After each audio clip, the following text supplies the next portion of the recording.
and I pretty much got scammed, which obviously I knew at that point. That's exactly what happened. My son and I were coming home, pulled out my garage door opener, and there was a power outage. We needed to get inside nonetheless. And so I immediately got on my phone and started to look on the internet for locksmiths. You know, when you're in a bind like that and you're in a rush, you're not really looking deep down into the details. The locksmith,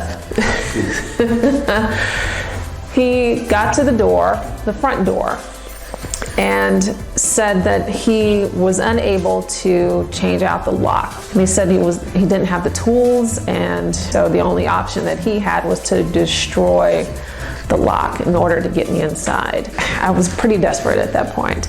And so he took a drill and drilled a hole into the lock, and then charged me $253. So at that point, because we were in a rush, so I paid him. Got my son to his camping trip. At that point, I had time to really do some research and found Locksmith and talked to Jim.